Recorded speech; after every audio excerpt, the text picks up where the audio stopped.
hell's natural enemy. Tonight.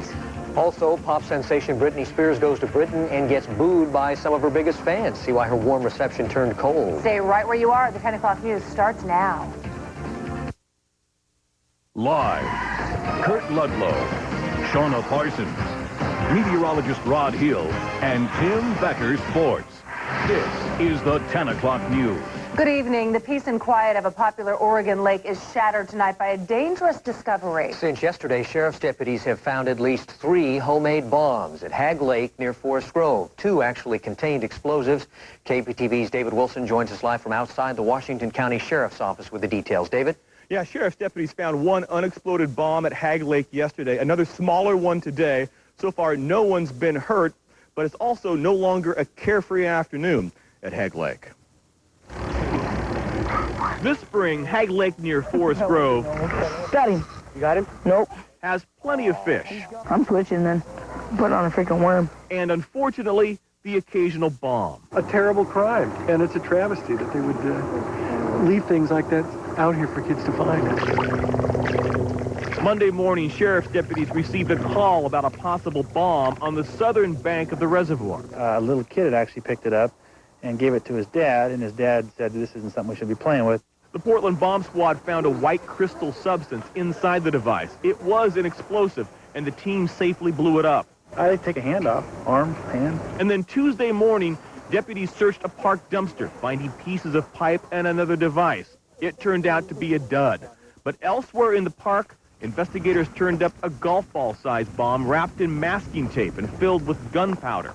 It, too, was detonated. No one knows who's responsible and if they're intentionally trying to hurt people. Stupid, because they can get someone killed. They should just not mess with that sort of thing. There's a lot of kids out here, a lot of, people in general, not being aware of it, could potentially pick something up, be hurt, maimed or whatever.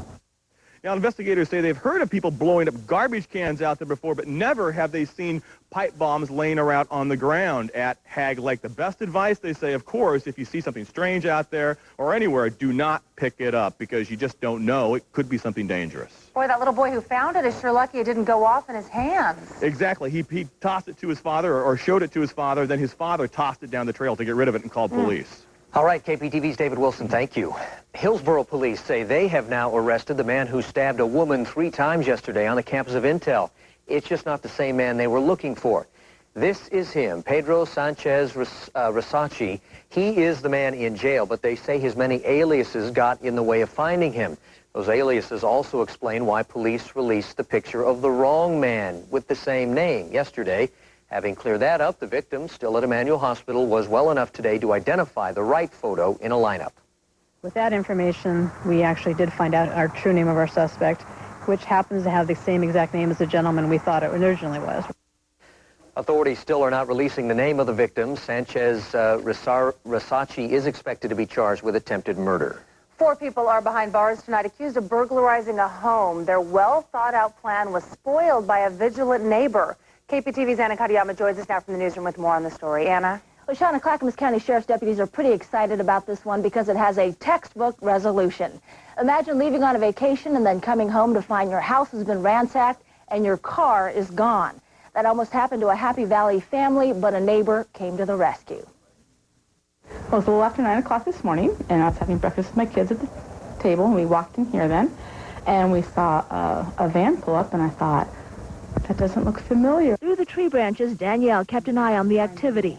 She says a guy got out of the van, peered around, and then got back in. I thought, okay, they're leaving. And they turned the van around and backed it up to the garage. And I thought, what are they doing? And then some guys got out and went to the back of the house. And I could see him trying, through a window in the corner, I could see him trying the door back there. Police say Christian Lazar, Samuel Resnick, and Vasil Manta, along with a 17-year-old girl, were burglarizing the home. Officers arrested all 4. The neighbors did a great job. I mean, that's a true success story. This is a great example of knowing who your neighbors are, knowing who belongs in the neighborhood, who doesn't, and then not being afraid to call 911. Police say one of the suspects, Christian Lazar, is on parole for burglary. and that it appeared the foursome had experience in avoiding arrest. We think the van is stolen, which is a good sign that they knew what they were doing. That van, so they could haul items with several people. It won't take them long to get in, get the valuables, get out, and if anyone sees the plate, they've got a stolen vehicle. They might have gotten away with it this time had it not been for a sharp pair of eyes peering through the branches. Quite exciting. It kept us occupied all morning. Well, if Danielle had not called police and if those suspects were able to leave her neighbor's property, police say this is a case that probably would have been tough to solve. But as it stands, we have 4 suspects in custody tonight, 4 suspects who are no longer able to victimize anybody else. And that is just great news tonight. Anna Katayama, thank you, Anna. Anti-gay rights activist Lon Mabon will be getting out of jail soon for just a few days. A judge has agreed to let him out so he can testify in a deposition in a civil trial against him. Mabon's refused to pay a $30,000 judgment against him and the Oregon Citizens Alliance. He's been in jail since February 20th on contempt charges. He will be let out of jail starting April 3rd so he can testify in that second lawsuit, which accuses him of fraud for refusing to pay the judgment. A bizarre case of animal abuse in Clackamas County heads to the courtroom. 37-year-old Jerry Shirley was indicted on 2 charges of animal abuse. Shirley is accused of shooting his own dog several times while it ran loose on his Malala property earlier this year. If convicted, Shirley faces up to 5 years in jail and fines up to $100,000. He could also lose the right to own animals for 15 years. In the past 3 months, 5 Portlanders have been killed because of reckless drivers or street racers, a sign the problem is now a crisis. A new law could be approved tomorrow, but some say the deaths will continue anyway. KPTV's Ryan Deal is live with more on this. Ryan? Kurt, on the street behind me, there is traffic. There are people milling about. It is hardly the place you'd expect to see 2 cars line up side by side and race at high speed to the next light. But it happened on a stretch of road in Portland, much like this one, and it was deadly, forcing lawmakers into action. 65-year-old Donald Ickes of Milwaukee was robbed of his life just 11 days before Christmas, an innocent victim of drag racing only on a city street.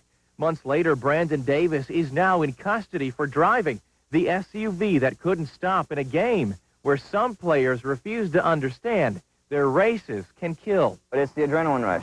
See what you can do against the other car. Tommy Wisniewski, proud to street race, somehow sees his races as different, less dangerous than the race killing the 65-year-old man. Crowded streets during the day, stuff like that, light to light, I disagree with that.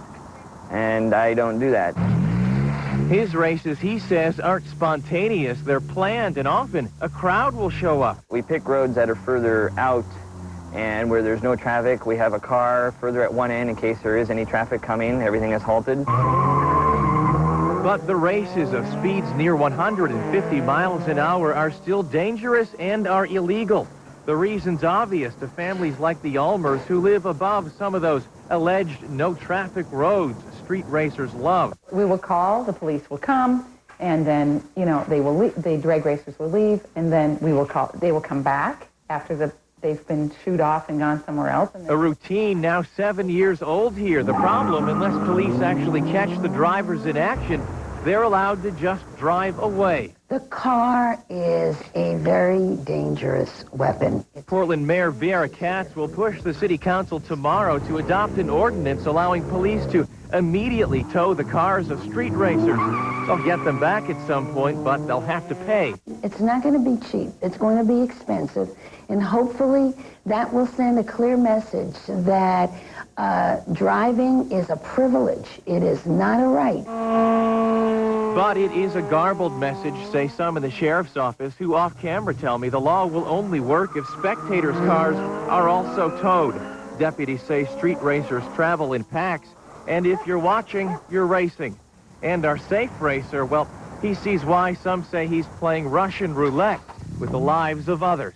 Yeah, some people could say that.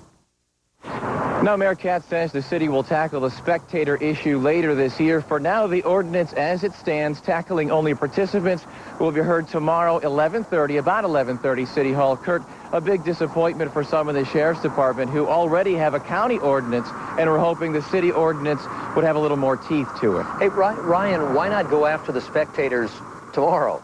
Well, that's a good question. Apparently, the mayor believes